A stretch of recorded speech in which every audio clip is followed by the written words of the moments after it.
नमस्कार, सोनाली किचनमध्ये आपलं स्वागत आहे। आपण आज करणार आहे भडंग, चिरुमुऱ्याचं भडंग करणार आहे। त्यासाठी मी साहित्य घेतले इथं मीठ, हळद, जिरे, हिंग पावडर, मोहरी, थोडासा चाट मसाला, मिरच्या घेतल्या 2-3 कट करून बारीक, कढीपत्ता, खोबरे, लसूण घेतलाय मोठा मोठा चेचून, नंतर हे घेतले शेंगदाणे आणि हे फुटाण डाळ। चला तर सुरुवात करूया आपण। जाळीमध्ये पहिल्यांदा शेंगदाणे घालूया आपण आणि हे तेलात सोडा। तेलात चांगलं काळं होस्तर भाज म्हणजे कुरकुरीत होस्तर आपण चांगले हे तळून घेऊया। शेंगदाणे चांगले कुरकुरीत भाजून घेऊया। हे शेंगदाणे भाजलेत, कुरकुरीत केलेत आपण हे शेंगदाणे। आता हे चिरमुऱ्यात टाकून घेऊया। आता ह्यामध्ये घालूया आपण खोबरे,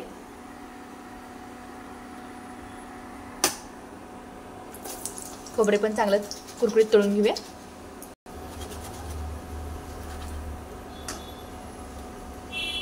बघा खोबरे पण आपण चांगले तळून घेतले।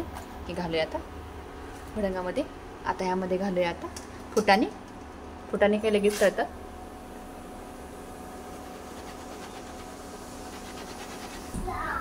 फुटाणे पण भाजलेत। आता हे आपण चिरमुऱ्यामध्ये घालूया।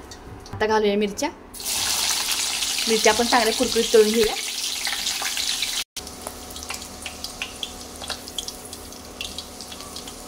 मिरच्या तळून झाल्यात। आता हे घालूया आपण त्यामध्ये। आता घालूया कढीपत्ता,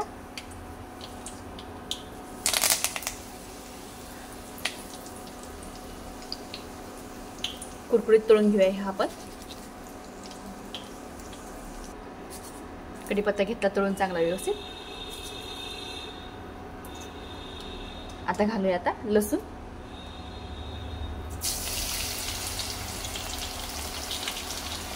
लसूण पण चांगला कुरकुरीत काळा तळून घेऊया।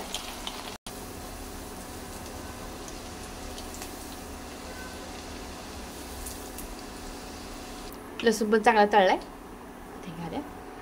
आता हे कढईमधलं तेल आता सगळं काढून घेऊन थोडंसं आपण कढईमध्ये ठेवायचंय। अगदी थोडंसंच तेल मी कढईमध्ये ठेवले आणि बाकीच काढून घेतले। आता ह्यामध्ये घालूया आपण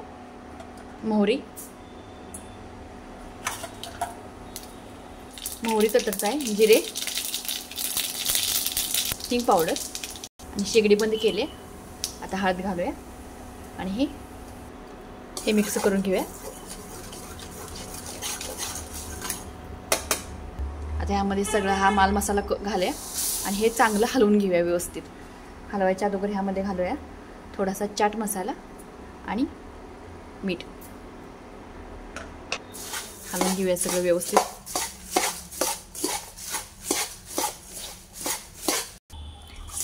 सगळे चिरमुरे आपण व्यवस्थित हलवून घेतलेत। बघू शकता आपला भडंग तयार झाला, एकदम मस्त कुरकुरीत। अशा पद्धतीने एकदा घरी तयार करून पहा आणि माझ्या रेसिपी तुम्हाला बघायला आवडत असतील तर चॅनलला सबस्क्राईब मात्र करायला विसरू नका बरं का।